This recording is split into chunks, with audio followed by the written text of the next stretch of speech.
โอเคครับสวัสดีครับนี่อยู่ผมในเกม Quality นะครับวันนี้ผมจะเล่น Quality นะฮะอย่าลืมกดไลค์ถึง100 ไลค์อย่าลืมกด Subscribe ด้วยนะฮะวันนี้ผมก็จะเล่น Quality โชว์พันนะทุกคนกันนะฮะเดี๋ยวขอแล้วเปลี่ยนปืนสักแป๊บหนึ่งโอเคเดี๋ยวเรียบร้อยเดี๋ยวเราจะไปเริ่มกันเลยดีกว่านะฮะก็วันนี้เราจะมาเล่นโหมดแรงอยู่เหมือนเดิมนะฮะเชี่ยเดี๋ยวมันดูแปลกๆก็ไม่มีอะไรแปลกด่าน next ชาวด่านอะไรวะด่านนี้เป็นด่านแบบดูดิเป็นนาเช่นนาเดี๋ยวเป็นด่านทะเลทรายแบบทะเลทรายทั้งแผงก็เดี๋ยวเราไปเล่นกันเลยดีกว่านะฮะไม่รอช้าไม่รอให้เสียเวลาด้วย ไปลุยเลยว่ะจังหวะนี้วิ่งขึ้นไปฟันมีดฟุบฟับถือมีดวิ่งจังหวะนี้ชักปืนออกมายิงไม่โดนจังหวะนี้โอ้โหตอนนี้โดนยิงแตกอะเฟลขี้เกียจใส่เอฟเฟกต์พูดเราเองก็ได้มาจังหวะนี้วิ่งขึ้นไปโอ้โหทำไมคือทีมเราไปแจกเอาเนี่ยจะแจกสายแจกจังหวะนี้โอ้โหอุ้ยโอ้โหมีคนดักข้างหลังเช็ดเหมือนวิ่งถือมีดไป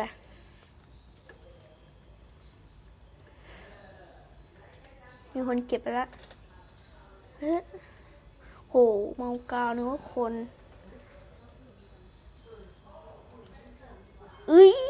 ไม่โดนได้ไงหน่อยมาสไนต้องใช้อันติละมีสไนก็เหมือนมีอันติล้านเท่าแล้วกันเพื่อนโหดขนาดนั้นหรอเราก็เล่นเป็นเหมือนกันนะ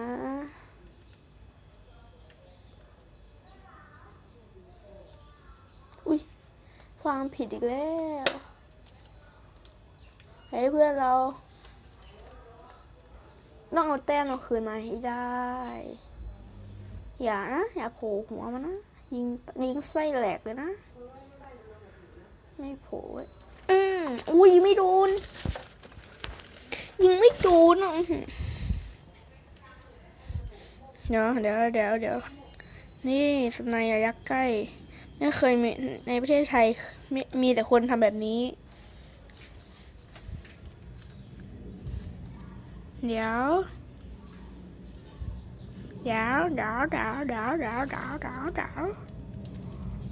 ตายนะเพื่อนโอ้มีคนเก็บแล้วโผล่มา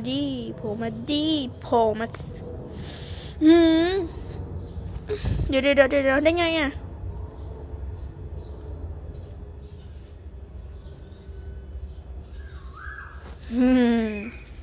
โคตรชั่ว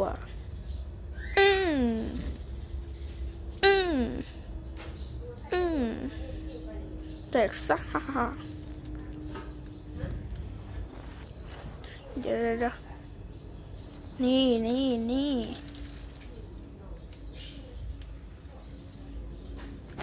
เอ้าไม่ตายได้ไงอ่ะมันคือยิงมาชนระเบิดเฉยได้แล้วเรายอมไม่ได้โหมันครบ40 คิวแล้วมัน35แล้ว30เฮ้ยมันต้องตีแต้มกับเอาดิมันตีแต้มกับให้ดูอมใส่ตาเหี่ยว35แล้วมาดิ38แล้วมาเอาไม่นึกไม่แพ้แล้วโหโอเคแพ้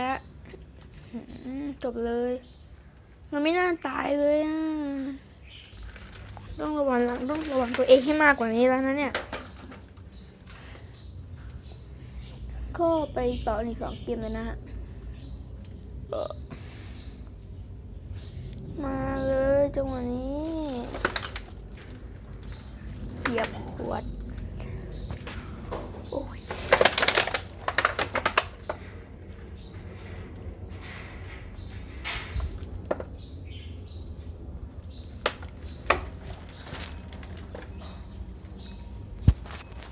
โอเคเดี๋ยวก็ไปลุยกันต่อเลยนะคะไปในอีกด่านนึงที่ไม่รู้ว่าเป็นด่านตัวเองหรือเปล่าแต่ว่าเราเล่นอีกครั้งไปเลยนะจะได้เป็นความรวดเร็วคอร์สเซลไฟ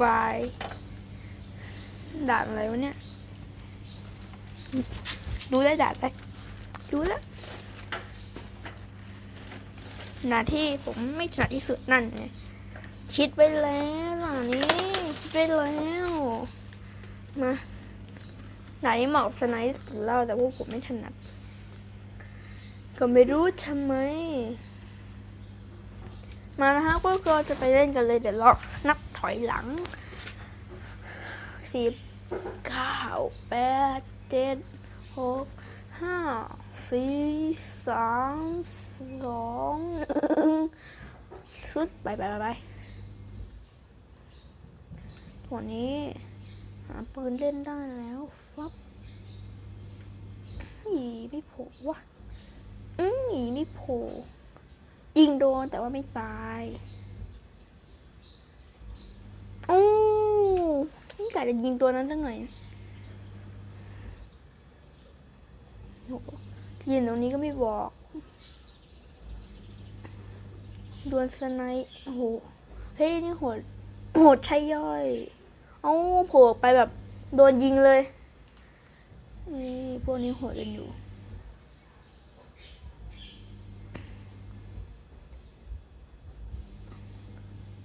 อยากสอยตัวเนี้ยเดี๋ยวยิงไม่ได้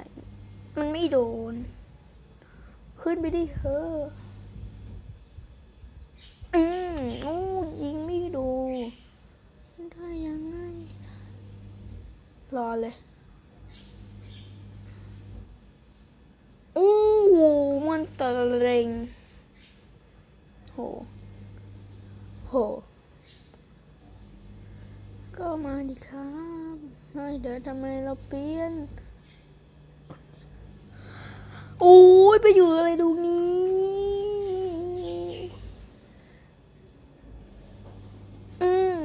ผีไม่โดนจะตายไปก่อนทำอะไร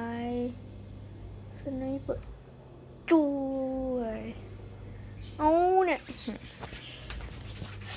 เราต้องชนะให้ได้นะฮะโผล่ไปเด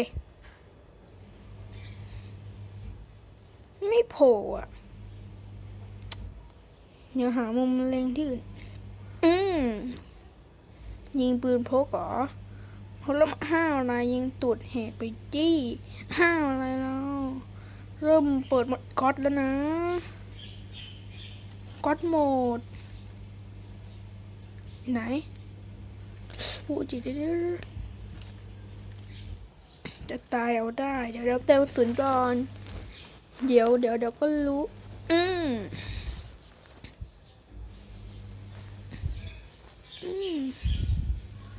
เติมเลยดิโหแลกกันไปจังหวะนี้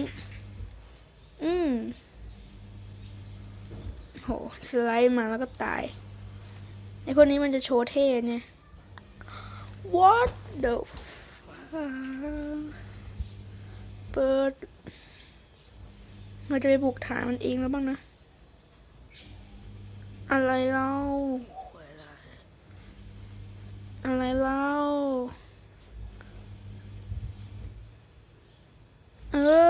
อะไรเล่า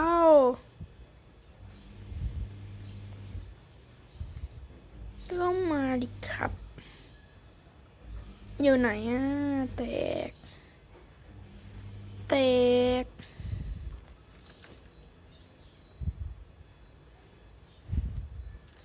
โอ้ยยิงกันอย่างนี้ไม่สนใจครูเลยไงจะเบิร์นเขียว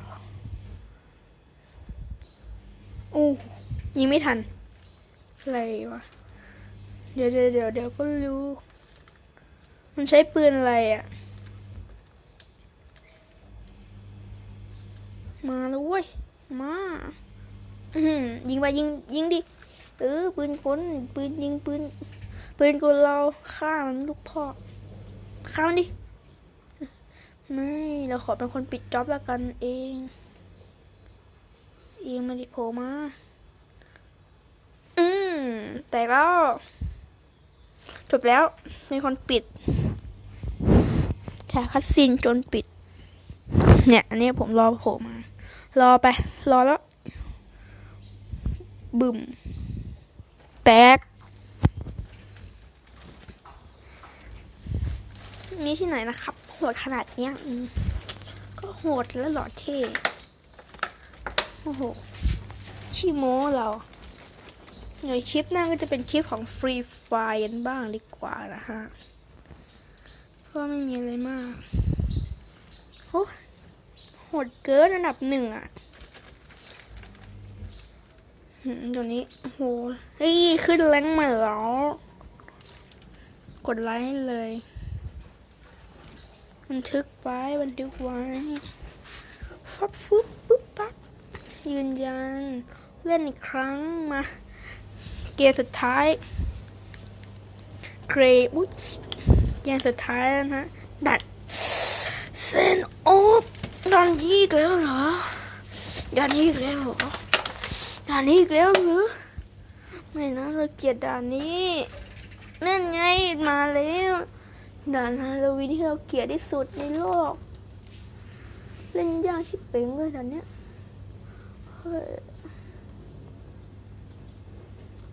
มาปืนนี่แหละสไนนั่นจริงแบบผมเล่นสไนแทบทุกด่านเลยเนี่ยอันจริงผมเล่นสไนมันทุกด่านเลยนะเว้นด่านเรือที่ผมที่ปืนกลกลับมาด้านนี้ซิไม่อยากเล่นกลับด้านด้วยกลับมาว่าจะกลับได้พะเราไปเรียนเลยดีกว่าเมื่อกี้โทรศัพท์เป็นกับหัวกับด้านซึ่งไม่รู้เป็นเพราะอะไรขึ้นไปทางอยู่ไหนหลอยเหรอทำไมมันนายใส่หลอยมาดิครับอยู่ไหนอะครับได้หมด1-1ป่ะ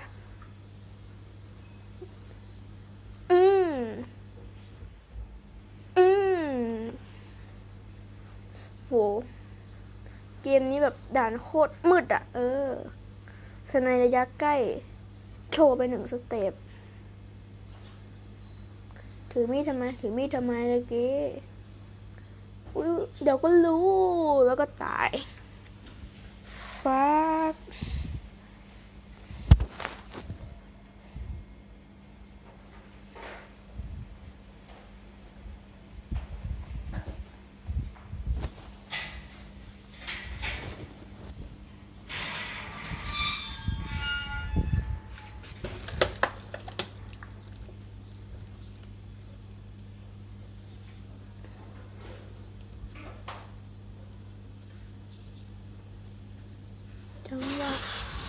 โอเคจังหวะนี้เงียบหน่อยนะตะเกีย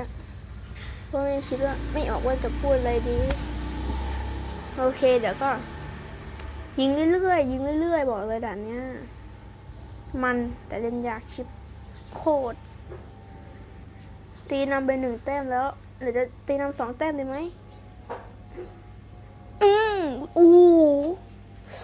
ยิงไม่ทันอันนี้มันรู้ว่าแบบมันจะเราเล็งสไนเนี้ยมันก็แบบโยกซ้ายขวาซ้ายหน้าหลังซ้ายขวาอะไรแบบนี้นี่ไม่ยิงไม่ทันด้วยโหเล็งเพื่อนแล้วหรือไม่ได้แรก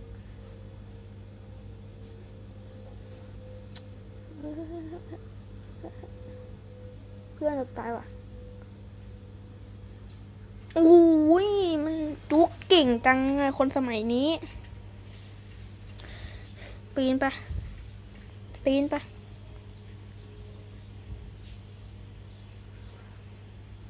ฟิว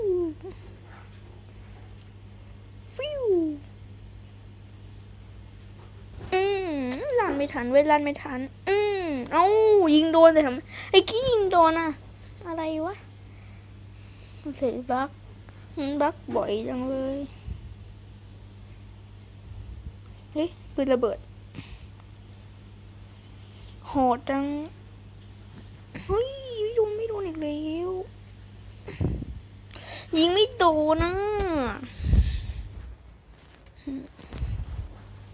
ถ้าโขบมันซูมโคตรใกล้เลยโอ้